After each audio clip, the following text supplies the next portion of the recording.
the Zuzu. They know where be ya wall or no be ya TA. To even start with, who the Zuzu, where my there. Emi yanugwega, abo yanugwega weni. Oghionba we no one who see me segedo. Muta we me do the Zuzu. Then no taje. Uma do ye do gelono. Uma di trudano. Una wa kilu wa. We me do mabe no ba. Oga iwe ne mi yanugwe kabana. Do mabe u the Zuzu geleki. O record e. Oya ya iwe a video. Odo afi babe. Oghionba ya weni. Ene papa kisi kata manasi. Ona we u wrong no wrong ne. Just agree to your mistake. We are on whether ya balema eh. Eriera to wa. Ogera to wa tamanana. Wait Oghionba on your no mu manedo. Waguti Oghionba. Uwe bu de politics. We are don't miss eh. Ero sege donasimi by politics ya. Ana me we be given no.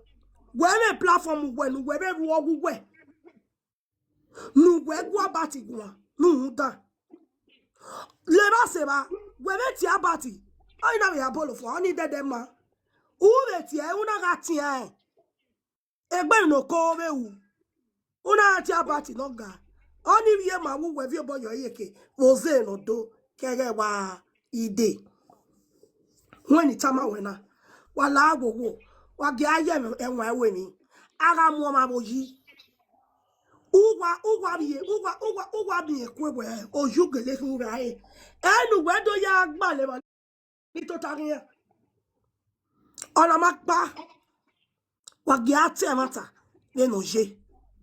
This man is wrong, is a manipulator. Okay. Oh, and Daddy Papa Kings ya tama we yokba a group now because me group donobu. A group donne kaneje, nemani nekbeje, abye mejo setin. A group of social media. A group do nemani nekbeje, abe e kakagbani nyaro je mewaro. But a group na watana go be anajina. Imamo boy any group in Oghionba. La wo Daddy Papa Kings. Wata mama near the group. I want to exit myself away from that group. What I didn't even know manonya. Imam no nya, imam no care the group. I don't know. Where? Yeah, the mayor any not mayor. Uma understand the man. And when you have a see me, you say that though. Sometimes you say I when he said it by the group. I think he bava but I don't really know the exact group. Now what can if you can tell me the name of the group, let me go and exit myself from that stupid and nonsense group. Even boy me oja. Me we me si ni me kesi mi osegado since 2015. He see me osegado would that way. No bad no do we vie me. Ra never mo is ado fio to me ra ni vie do ni ado gbe mo ro. He see me osegado no da we do him. Odobo o ko ra bi wa. Edo ma yakere. Ora no gi o done we na be ke na mu edogboto. O ma dawe ya gwa le kenu ke mu esa gin dan we gbe wo ye do ruda agbiwe ederede na we ya vie o ma bege na so nu wa mi na a politics here do I miss most of them they are stomach infrastructure. They are doing whatever they are doing. Some of them, they are doing whatever they are doing for benefits. Negwa mekena yeo. Ah, we are like who yes, so can see so get do. When no see so get do when I at Oghionba. No wa ladia ogaro e dedegbe. Dime no wo ha o we gbe revioni. O say na ivie do ni ro wa ni we see. Awa mo me. I wa valo me yaka. Agume giwa. Do you understand what I'm saying? So anybody no will be reviewing. Or when you are 92 years, no are 100 years, we will bring you down, we will beat you, we will not even send your age. Who cares about your fucking age? Because we're not getting I know why. Imagine a modern and we in your second. Are we a married not here? Aburu, ati eba aburu. Gweno simio sega do gwaze do, umami na ya aburu ha. Oja na kinya. Tekwe muwa mota lu ngomo. Wala wowo. Oma koma no simio sega do. Simio sega do da we. Oja ya simio woma. Simio sega do da we. Emi nu gwalo wugwe. Ya yonaka. Daddy Papa Kings, you have nothing to explain. Mayani mana, ma beg you no sumo. Okbiana. Mo pekere ni le lo bomo. Wegbe. Ovie no. Ovie do kovie do no yevi avi group ni. Get ovi no bo. Because very soon. Yes, ye win ladia. Very soon we ya no mama. Also our eba. Uda yen to be yen.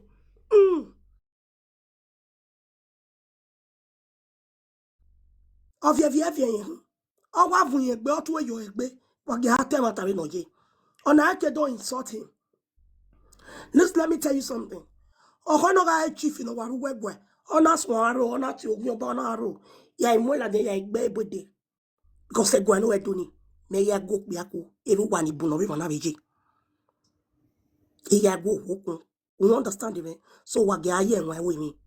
A moderner is a manipulator and we should know that. That's what.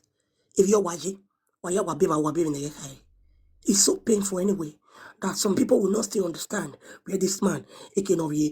But I pray to our great ancestors. Any can not only do not kill why I ho, not kill why I swallow, no wa beg ye. Me so agbo ya not oba talk be here. Else in you say ye do ra all when do. Ovie so kinvo.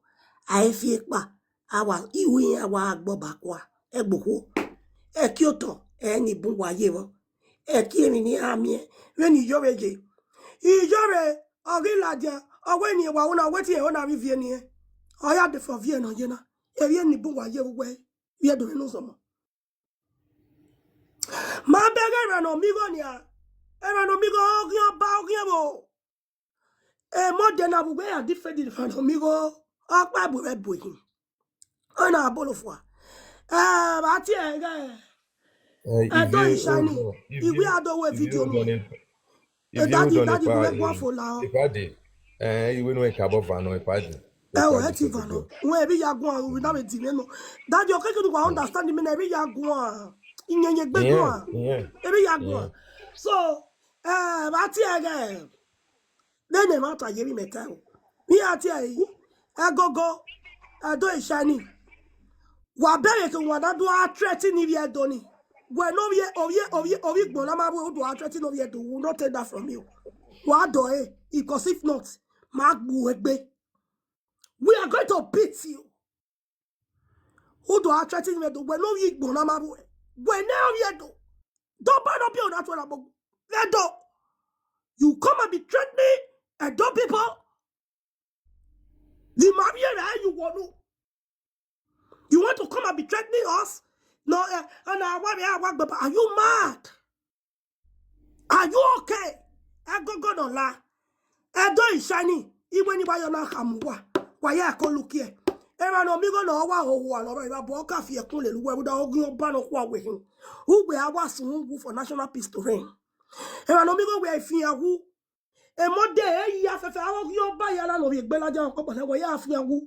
And I want to warn you, I don't shiny. Abi go on la. Stay away from my Edo people. You have no right to be threatening my Edo people. How dare you? How dare you? You don't do that. Enough is enough. Uda wa ugbene. Ima have you wasikegbe. Ya give you son and ya do asin yoto. Just because he went my day nice to other people. Wa do agwe ma asin yoto. Ona mi nokba. Obana na bi iwato. Oye no otan gbene. Agi wa ekwa very soon. Mona look here. Wa ya wa ekwa agbeyegbe. Ni sakpana era won re you wa won papa. You da me politics da.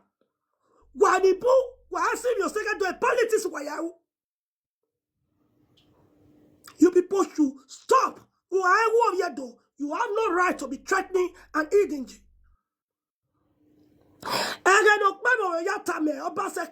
No, who are God winning, no man winning. When the baby, that one is setting. Because Obaseki, no, who is an Oghionba. Oh, Yago, Egbedano, it's an Oghionba. It's our enemy for life. But you threatening my two brothers. I'm not sure what going to the baby like do. You na Calabar boy. I go no lie, Mary, when you are walking abuse on your walking. And the bed damn because my boy be. Me to be me, ya boy. Don't ever try it again. Any platform in me, I will give you a sound warning. And when you are, ya boy. Don't ever try it again. We are angry about it. We are very angry. I will never fool enough of all this nonsense. Evan amigo, I don't know where we are bumpy. Where is Jonah? Evan amigo no go back boy, we're going to allow it. Bevan on yes, no so hungry. Oh, yes, one, me one mama. Never about fear, cool, Evan on yes, son. I don't know where I am with Bobby.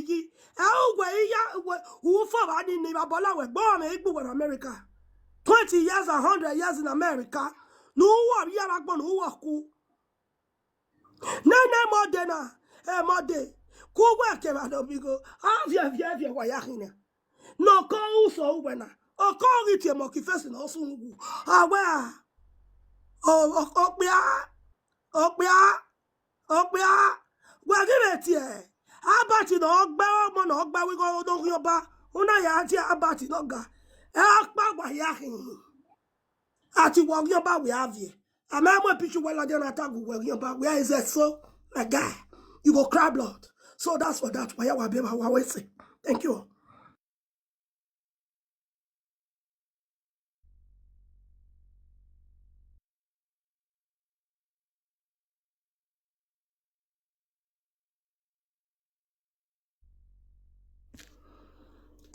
Yeah. Wagwan. You salo boy never man. When me what can like what don't that don't get go see it. I tell what I know. Yeah, wa see it, Bobby Jim. Egbe ya gwo. Egbe ya gwo. Who ugbe sonia? Who no say the solar see egbe won gwe na. Ugbe so go na. Ka kebe nene mi do shani na. Abi no mad. Ugbe so e France ori yan yan. Yan mi la ten yan ta. Awa zin egbe no bi o do mi wa kegbe. Obi o me do atreti no moto. Vona sunu. Awa time no ke. When you see them withdrawing like this, we are withdraw. We are not able to tackle him. And we are not to tackle him when we are young. Maybe one of I'm going to beat anybody that comes here to support any Oghionba. Oghionba is an Oghionba. Mama, we give you floor now. Maybe talk now. Maybe they talk now. Wait.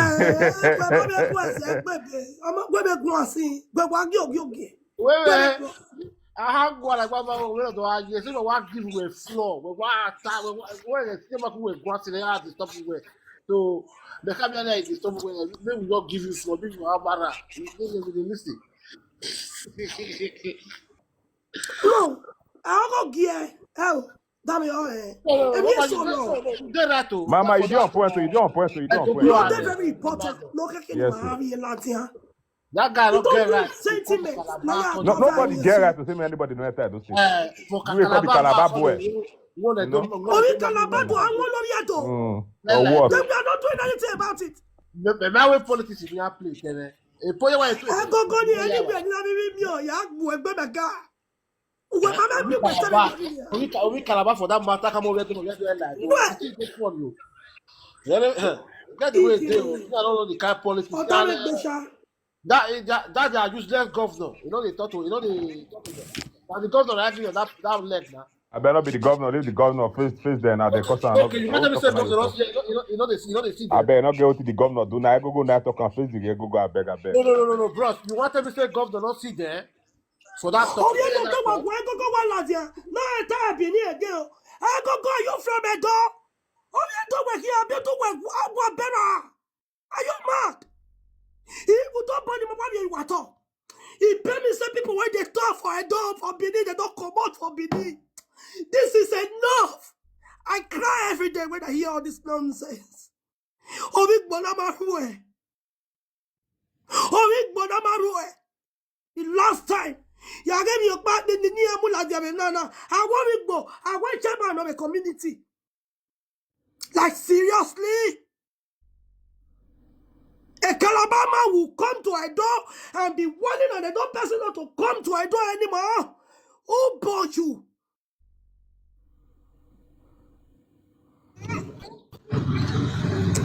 Ah, shit. I don't know. It's okay. This way. If not damage. Don't feel that I'm shouting. Mama, it's I'm over. reacting. So why? Why be in the guy? Why any time?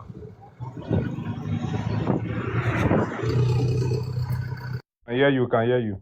My We hear you. Talk.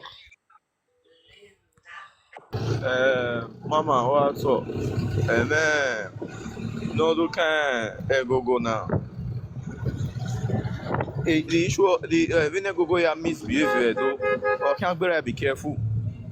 Ere go wa be me or team akpa or Oghionba na he do go na threaten e we an care we vigilante oge. Go wala dia we no enter go me as na me we go me as ni we right no we je no. Go obi Calabana man be boy. Ere wa na me we o iwa so gi ma o na wa jeveri ana. Ere apostle ji no me son be aje vegani. You know why we are seeing now we are oppressive here do. Apostle ji no me son la dia on threaten here do. On the name of the governor.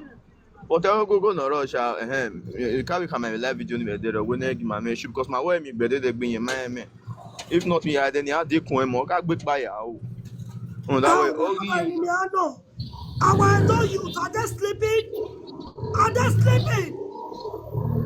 Oghionba don't take me woman. I'm boss to a person who come back home with me. Obi Calabama to me ma take me. And we not bad here. What love you when we are woman? Olagba. When I'm the Libra said, "Don't we are Libra." If you say it to agree my savior, who's done the must look busy and I need I go your busy. I to agree my savior to work your best one, only my son of young no. If my man don't worry, I go get tell you what I do. I go get the motor. I mean, not bad here. Oh God, no! It's so painful. Oh, don't let me no. Easy. I don't know. Nobody should call me, please. Let me just say what I want to say, please. Nobody should call me. If I on my live video, it's going to be worse. If I on my live video, it's going to be worse. I'm booking governor one of those states. I'm it's going to be worse. I'm booking governor. A governor in a booking. He put all those actors. That's what they go to for Abuja now. You wait till the days are set for Abuja. Yeah, this going to take me now. I'm booking governor. You cannot go follow the clear. Don't matter. What is it?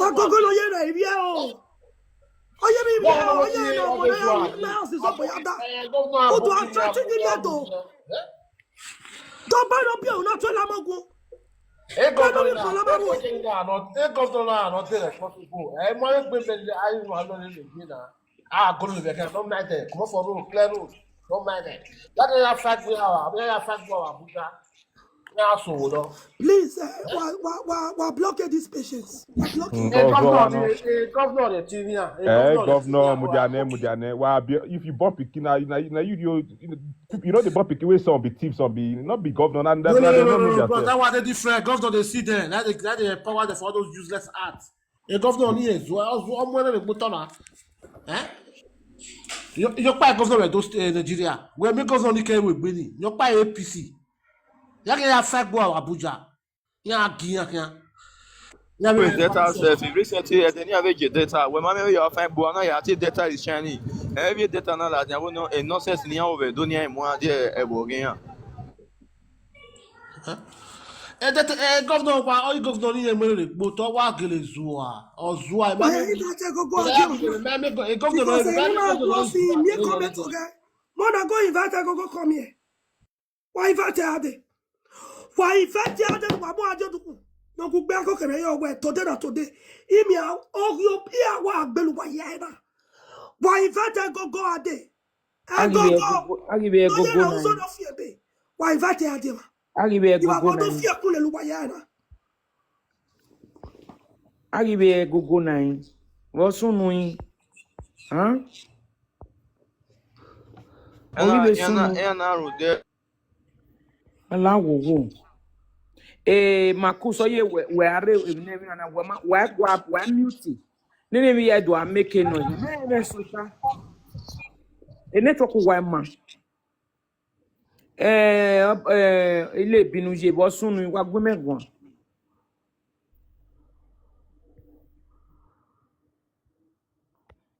One man now, this boy go that guy with the cry, with the shout, they follow governor up and down, when they 30 people say me they don't enter Okay, Benin. not done. No, what 30 we do near Lado. Me blame again the governor, that Aboki governor, me blame. Because they see what the boy they talk. You don't say that in there, but they have more one now. What I don't need guana nia. Iye good vie guan. I know, we are the reason the issue. Try yourself. Iye good vie Try yourself. guan. No. What you talking about the issue? We mute ni ama gumeguan. Makusu we mute ama gumeguan. Ima oni mafia na mateme. I get respect boma. Guan here is a baby baba. No, we are talking that place. What is the guy they talk very bad? I go to 30 Benin people made they don't enter Benin. All 30 we are doing here like though.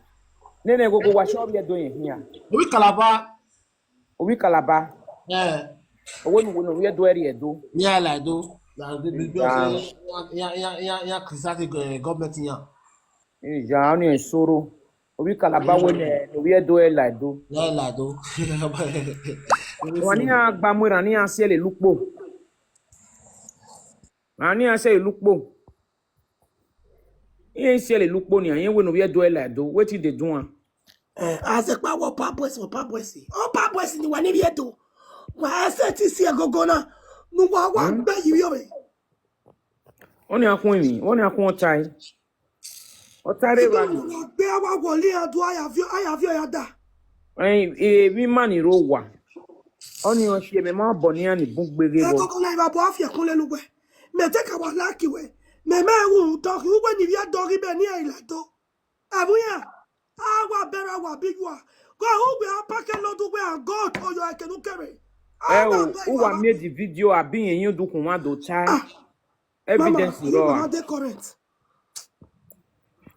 They might like shouting because shouting don't do Mama, you will they current. Why is current when you make current boy? Oge electric no abi oge de no. Mama, why you say no they current? When I'm no sununa, dog electric yeah. Mama, when they current? Why no say no they current? I go na we ma. Wala job a chatting the via donia de gbe like to. When mudane me cha be na we not join because he me no in pan na me dokpa. You understand? Or you may know where your time because mammy the video say me na not tell we no be build there. The video be nga cha o ma mio boga you know ero ko yo say me na no because in re pan na ni. O re pan na ni a mio ni. O ya me ho na mo ye video na show e so no concerning ne okpe o. Ona show no concerning no okpe o ne no si ni mi hiana. Oh, you may know where it can be we are here, Obie Calabar. Name we do a hamovia do we do say, when they live way. Mabere only we what you may know where because in where ma evidence in our remi emetin evidence na remi emetin sisi yen tegbe ro ni we do e like do ario boy yen ye kebe nene do no na metin aladia me media do ata obie kalaba no eke ni agba mu moti gedun wi eke ni aviera nya odo aka mo wi do no wi do elado oyi me no we unu ya gbaru mani bo si egbe iwe ni orire deko no devi no nwe daze no e dinyi ni amune because we okpe o wole lo pe o kin arun do ni nia e government ga iwe mi no magba o ma metin igun ayan we Tinubu arrested you Nigeria ne or a country in Nigeria we are arrested my ya not a governor ladian or a president ladian we no magba oga no kene Tinubu arrested you Nigeria vai na mienia we enu pe o ma eternity no concern no pe o wi anjun ta uwege o mi hun o sun wu e kan ne kere Awi ewa. e kan ne kere but if you do rebo ni if you do redo ba ni bege do aguma be say man yan ni go bi yan uzo bi yan uzo Onya mibi no wi e pastor no ya laluhe. Iya ha be bi oni wa no. Aba bi obe. ani ki e kesi ne no webo E kasi ni igbo o en boni ki ni wazoni boy o en boni ki oni misi oni is a confused human being a confused human being ni we have to be tackling this not only on ground, online as well. Oni no we Tinubu a wini ni egwu no ready cause Tinubu Tinubu yen le hiana ni because ope o Tinubu nu you understand abegbe ma baby o etima ni rogwa o ke no tackle yan physical what yan ni buya ajemeje do amonu do atabe rubbish no ke ni yan yen we in short I don't know It's so annoying. David, the man in Roma, David, not hacking him out. my brother I go make video o wo parogwa lot of Mama, no, Because of where repeated. Don't ever try that. Mama, calm down. Take care. Anyway, but I know parogwa. Mama, take care easy. Ogimano. When Ogima, when you carry Nigeria, Mama, anything will one in Nigeria. I talk to everybody. Honestly. You take a video. Honestly, now. I talk to everybody. They want to know one. It's never why it's many. Honestly. Even now, we told him where this thing is getting out of hands. Me, I walk here with her. And he may not in Nigeria. I came here no do I don't know. I'll get time away. Even in Nigeria, this thing, so-called community chairman, I'm here. If there was a news on the end about the online, I worry Bonawa a chairman of community reto. I wear Batia or Dumafia. A chairman. Na mo yukbore na oviado odumafia ya viebu odumafia na edovie iogae yana ya wobi gbo yebani me obi gbo na wa committee chairman obi gbo na wo viedo yen city be ledo. We are not supposed to be mute about all this. We cannot be mute. We cannot be mute about all these things. What get time? Of your way to have me market with to her. Any not buy. Go. Lose on of yepe. No la who iwe. Or the latte ever. Mama vie domo. Yeah. Mama vie. Yeah. Domo. Yeah. When c'est menuta. Yeah, you may understand your own grievances. We even normal hanky. No, do assume. Umie this government in Nigeria, this APC government. Even na me there, okay, Bobaoka, no we soon again. Na video view Boladia. Ana be gbina. If not soon over ni. Here na video money for. Okay, na. Here na we are movie of you zone. The same Bobaoka. On the IVJ now. So the thing is where our pass the blame now. Having leaders or Gimana, having Yana, not seeing Aladian because the instruction ni only build the do iya only yi ivie do ya kin etu ogian no kototo so that ni avivie go le la position ni unda we ivie go ni na iya ege emi position ni ma he kin ya iya mu gboto ni ya understand the na and ma ya no ze do ni ma if no he kin ma fit a politics ogima awi ya na ni ro na ni ma vian na be ma be yo enwe na ni ma ni ro wa pa hia nwe well no ro wa iya na mi ni ya he we ma so agbewe hia obi agbewe hia there are some things we no sunu ma ni ro wa to jema but when it we say o hia be use ana se na wo ni ma ya fefe ni ma kugbe ne bo ya vie bo kugbe ya simi osiri na we ma ni ro wa pa ma ya fefe o kan gbin na no a comment section. Mama Weto, Macruz, you tell your papa. Ologbo díẹ̀ náà mú orí jọlá dì àní. Ìyá gbìnà bá wọ́tọ̀ wẹ̀ wọ́n. Rèjú tì ní ologbo àyè wú bọ́ àhá gbìnà yóò tọ̀. Gbìlègbì ọ̀rẹ́ yà gbìlègbì bá wọ́tọ̀. Àhá kí tọ̀pọ̀lọ́ máa gbá tẹ̀. Yàgé a community yà náà ologbo wà náà orí jọlá dì àti councillor náà. Rèjú tì ní ologbo àyè wú náà. Ìwádìí lẹ́wọ̀ bọ́ ọdún gbìnà níyà. Macruz. Where Zegbe tali nunu en where Ìwádìí lẹ́wọ̀ bọ́ kí tọ̀. Denia na gbelegbin wa folegbin iyen gwali yo bowoni oga idowe we na do yen do agwali yo bodo asi aden do sun asi I beg you mute your sali by I'm going to comment section or where which community ni imagine ni edo anyway je where community no we go na a chairman there Ovia Udumovia no ya moin natana theater. I know one you have heard about it. If you have heard about it, please unmute and say it. Ogo ni mao oge da issue ni mao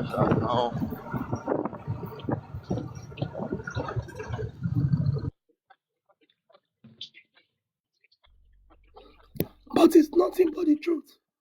Nothing but the truth. No, where Marco in there. Where one is ever was when you are going tan when me wa ni ya kwanyo e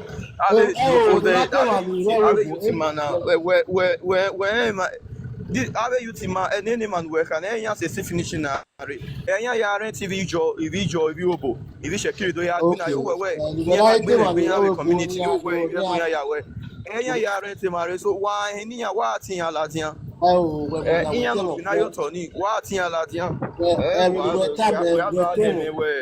de tin ya mu dia ke mani re obo iya o to ni ya ke tin ya ga go nebo ya ni ro wa where one is ever so go mo la ka mo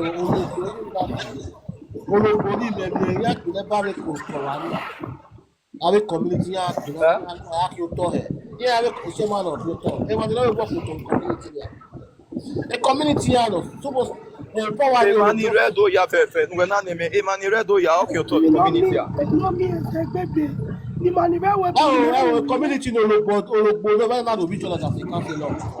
Community also me now where my yani ro wa very meje when community me wa e make you to be community we na name no you tell her Macruz emi no mean emi ni ta we ne we yakobo kugbe ya do level only mean when where do I name we date in account here to date yamu dia kema ni rewebo na because abi my afefe ni ro wa o ki to when me go to there ya wa kí o tọ̀ wá ní àgbìnà bóyá mi ṣiṣẹ́ máa nà kí o tó yá mọ̀ kárí rẹ̀ wọ́n ṣe position ní ìbú náà ṣe máa nà kí o tọ̀ mi máa tẹ́lẹ̀ máa lọ position náà sọ́wọ́sí náà dé òyò lògùn ayé àrí òbí jọ gbogbo wà ní yẹn máa gún wa.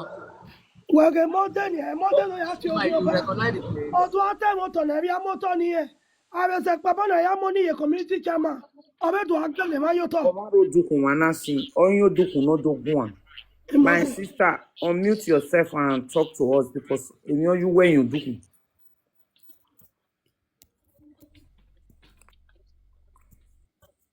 Madam.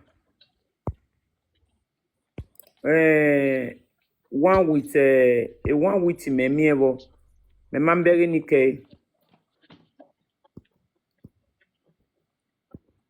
Madano road dukun. Easy man, one with God. One with God. One with God. Okay, one with God, you know, one with Otimani. What's your something business? Okay. Why talk with the busy? Easy. Damn me. That dog Mama, Ananda, me. When man, the mother Tassibiko. Oh, why? When in Russia, when if you having been available. Plenty lala, why? Magbasha, woman, we're born. How about you? Is like the Mujane Veni. Okbiani Gua. When Okbiani Gua. One of the one echo, la notice I do when Okbiani Gua. Oga Rico, Otalawe no talo. Mema kemi anything. Number 1 and 2. Any ni etieni meoe. Koso wodo meji. Number 2. Number 3. Iye nwa na fiagbon. Number 4. Veni ye nwa se ni. Eme nwa. Odo awo no ya sinsi wan ni totare we afefefe. O ma no temata na agun ade. O kan na ewe mana e matata. O gire me no ta o e mata re me no ta. Oge ni do atalo ni yan wa agbebie ka na afun biyen ni eyen yije ni. Ko se ebe ni eta we o ma no no wu yen ni ti no boyan ade UK ri yen gbunu ege no kine o no ri ebe koti gin o na ri Nigeria. We ado bego ma no gwan ni face to face ni o ma na ye vivie ku huaye. Oga ewe iswabi ikpe ani ko mudi gwe UK. Egba yen ma verio ona do aguya interactive media. Oye na me toma wasted time or wasted energy where ye irrelevant things. Me meti waste energy me irrelevant things ave mani ko mudi gwe ave UK wo doni. Okwa we no sit down there. Odo me opportunity do ya die media. Odo we na me ama me gbin ba gunde. Me gebe gba be ma video. Ona aro da o face to face we bo yen win ye mere we bo. Me no ga ata no do ta wo da me gbin bi. Me igbo bi ni ayin no kaka no ladian bi win yen we no wo kin ka gbin yen wuga e supporting ga anikin na so mana e wun ya meti me face to face na ri agbo a gbegbe ma very ogun just our forget about egbe ma very o a nzejin ai egbo yin yen full egbin na of full egbin exactly ni na full egbin yen de ni yen ori o se no kin geri o no mai de no ri ken yen ju no ya ita because of egbe no ri yin ni o no ni ama gbon ni kin we na bunya ade UK e ma ya ni re UK o de okay I beg you Very stupid. Mama, we can't manage UK na mama de okay abi. ma ya ni re UK o de okay. There are people no re UK no ma de okay. And there are still people no re not there over 1,000% okay. Okay. When the man ya go ba we come not there okay. Now by being UK. Mama, but obi la talk now, obi la talk. Yeah, Obi la talk.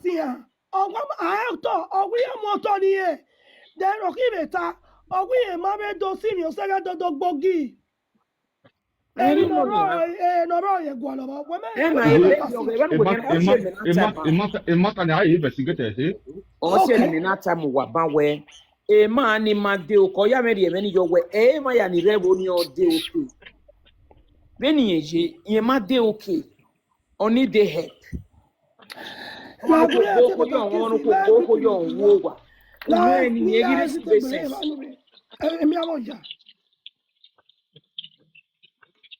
ye receive sense ye ma receive sense o se na je berio we bege ma ni gbegele o ko ni re UK yan ri odukun be ma na me ma be tie ma no ri ma doni ni agun eme ni ata online with their everything na nen but e man ga knock bia ni eba we beg no line up with him na no ya e wo hen ya wo manoma Yeah, one of my responsible person will go straight to the point.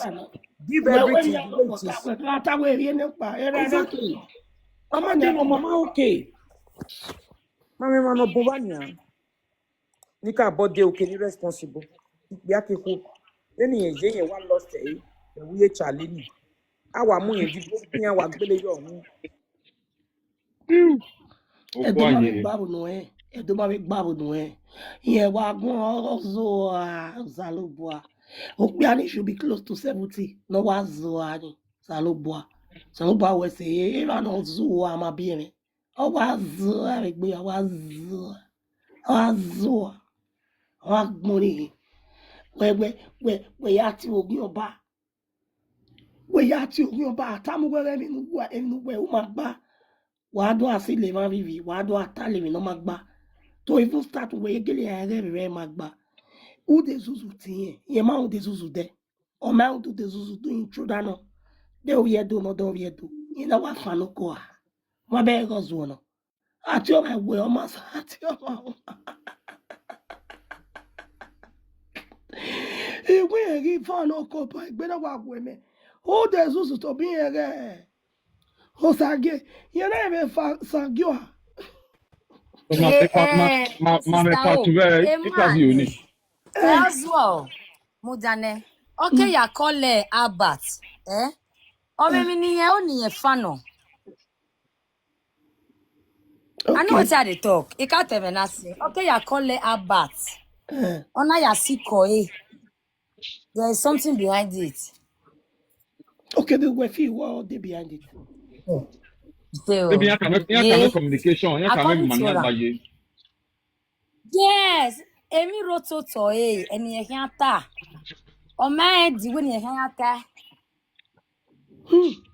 You get a ball of or Yes. Okay, ya Okay, gwa bati. Ona do call it. There is something.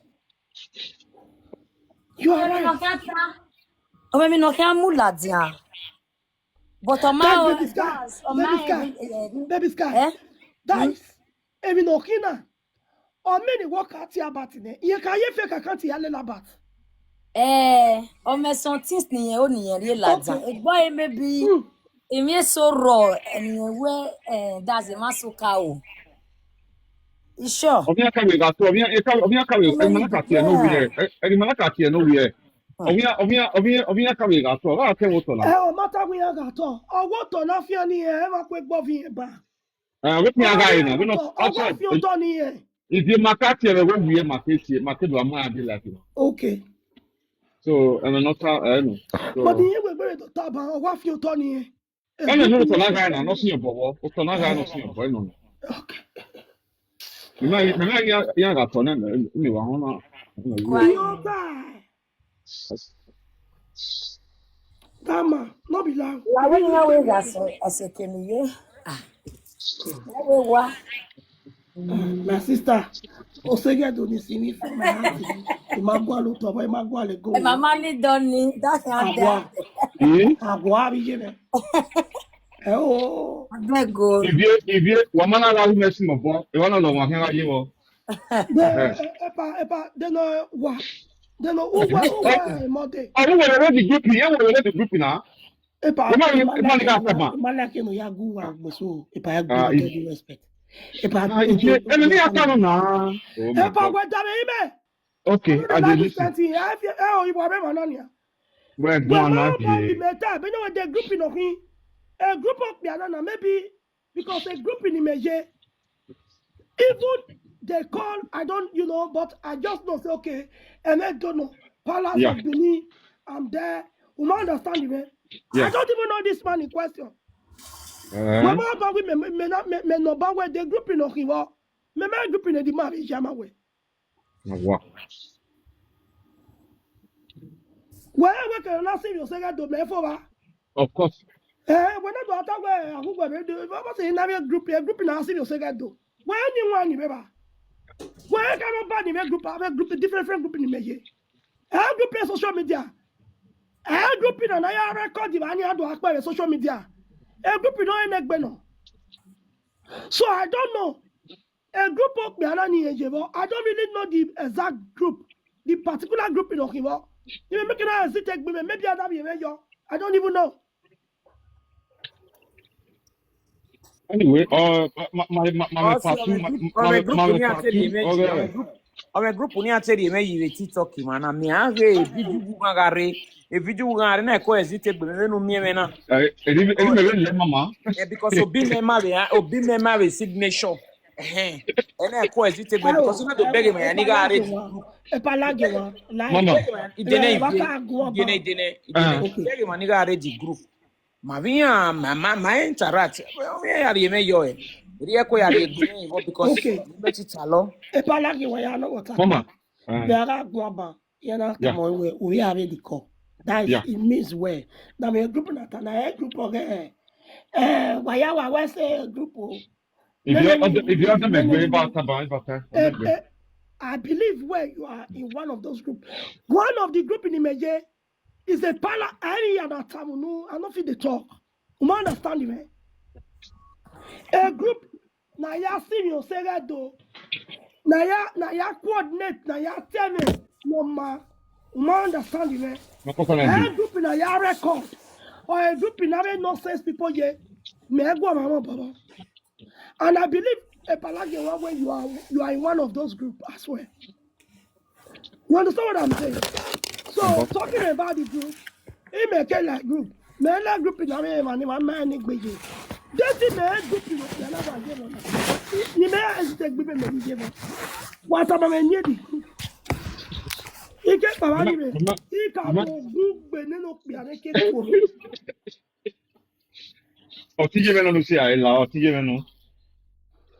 Okay, baby. When you hire Bawala, oh, we have to confess, no, Tony, I have to confess. Maybe next week, part two.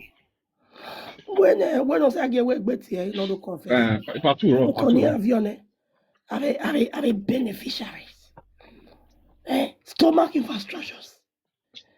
Papa, you say you don't want to live no me away. Nonsensical people. Papa, do that for people. If money, how I feel with my wife, do the book of me, not a lot. Paka, you do the bunny. If I don't understand what so. If you do a mother, my dear, you do your man. Oh, Papa Kissy, more than 30 minutes or Yago now. When we marry people, yeah, good. Epa, you understand me, I just connection. No, not the way to the carry matter sometimes I not the letter. If you welcome down. Everybody can blame me. Funny we are blaming no one where. Okay,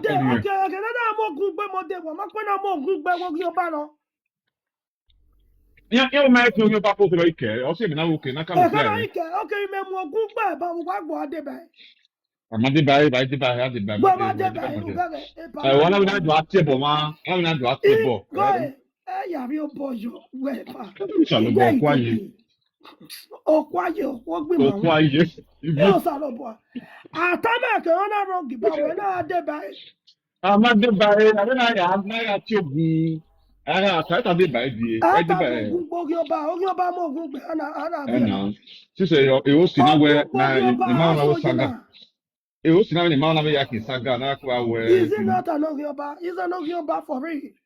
Oh, it's a two row, Oghionba international money. Only is an Oghionba, then no Korea, Yemi, Vijay. Okpa Burepuhin. How 2 days, the top of 2 days. Why, EJ, Saloboa?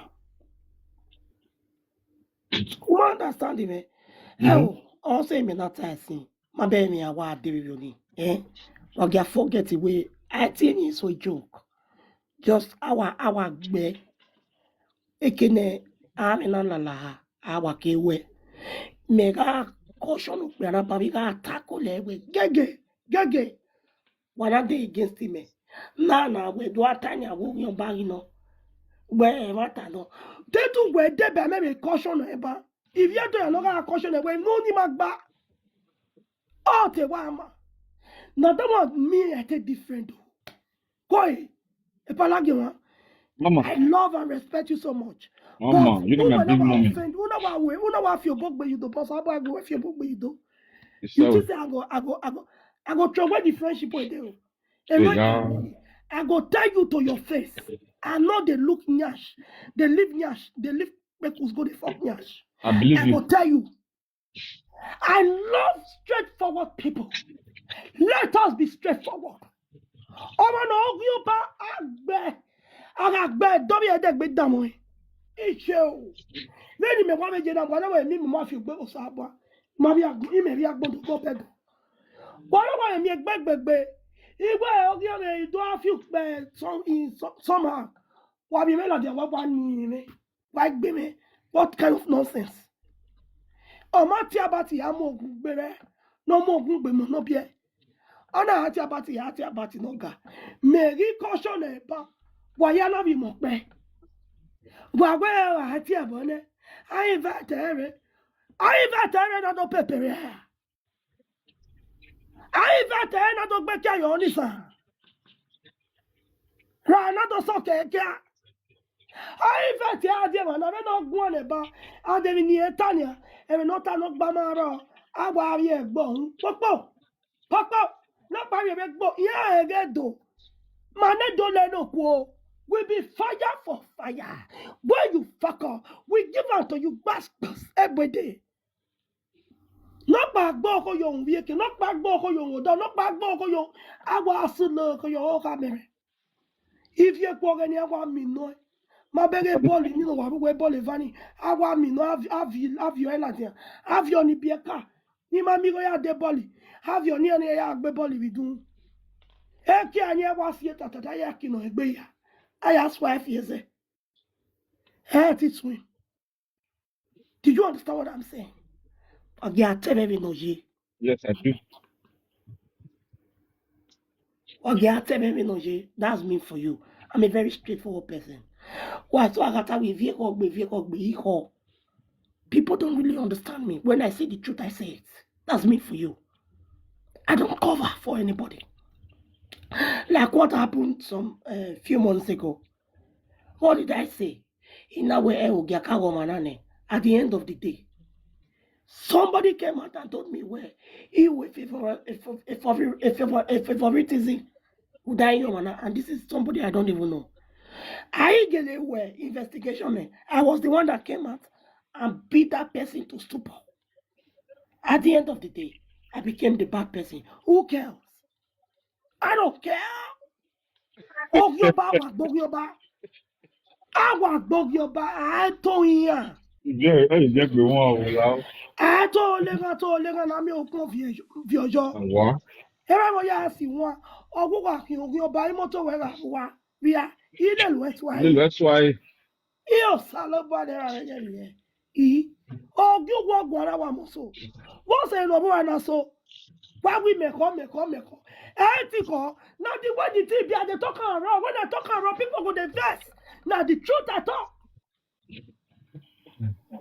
Then when some people don't want to understand what I'm saying, everybody may not do a bust. How do I ask you guys up? We should say it the way it is. Why you are big with her? Let's say it. Mostly you know you can go in. My dear brother, my dear sisters. I was tired of it. Now because of the white vest. Okbia name no ni magba. Ona ya ati Oghionba, emi no gba maneri edo ya imamu nya zaboyo. Then the white come. Me ma me pichi, dey me pichi. Now they have been there me ate la de wa ten me ba send e gu me. Also me na yun duku ina do no okbia na here. Also enough your bonnet when I mute me wa pe ni view bonnet. But thank God you view no you like me bo. You can like be your salopwa. Me a filene almost obino, almost to take money. You can take kind of your if you want to say my brother, my sister. What you answer? Oh, that's it. Thank you very much, Edith. I love you all so much. What you wear? We love you too. Thank you very much, my lovely sister. What you wear? Love you too. Mama Anna, here we This is why you where's it baby? Why you wear? Salo boire ni ka no to ne do no de ba ma ya na la wo wa ga tele we no vie e me na we tampa ave gbin ma ba we se pe ni we bra ne o na no we die ka de no ri o ga lo sa platform de lo sa be ge we even we bra Maybe okay, I be big name. If you live in a household name, now what for you? More than me, I be. Yakbe more day. Hello, sir. Where can I me di gbagbe no do our platform in e ma ni worry no there. Me no social media since how many years? Nothing big. Me. I'm a big name. Wow. Wow, we I love you. Why you I love you wa too. bye. My wife too. Okay, now.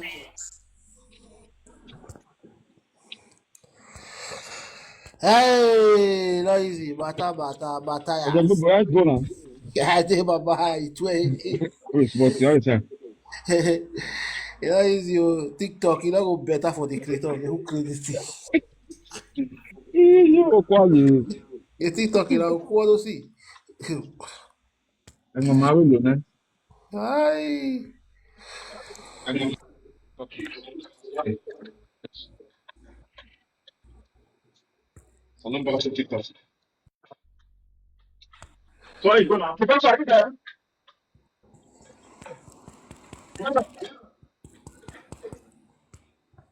Professor, are you there? Professor,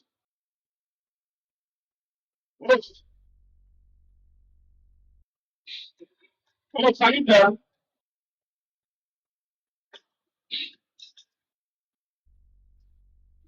What's it? What's it?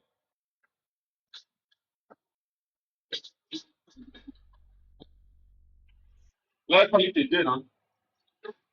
You understand?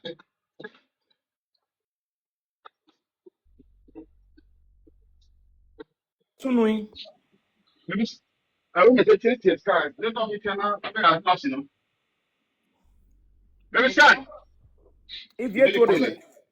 it. Get man. Let me call it. Okay. Away, yeah, listen. Veya. Veya ne singe.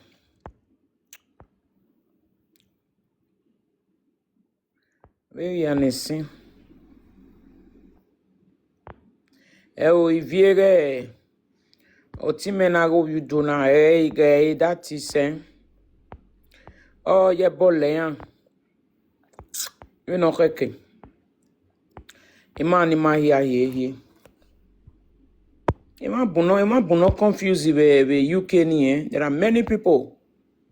They were they confused. Abiyan. Agripa. On we mind de. Oti we so aka wan asinyi yo nu. Oye ni ya ka be ne de munyi ni anwen so aka. Ori yen khinia. No wan. Wa agripa yen. Abe ni wan so ni mu gboto obo kan. You claim you are an elderly man. Elderly waiting. When I call ya deba Oghionba wo do ni. Yeah. Even so no we. Mama, sorry, go ahead. Sorry. Okay. Even so no we no wan ya khi.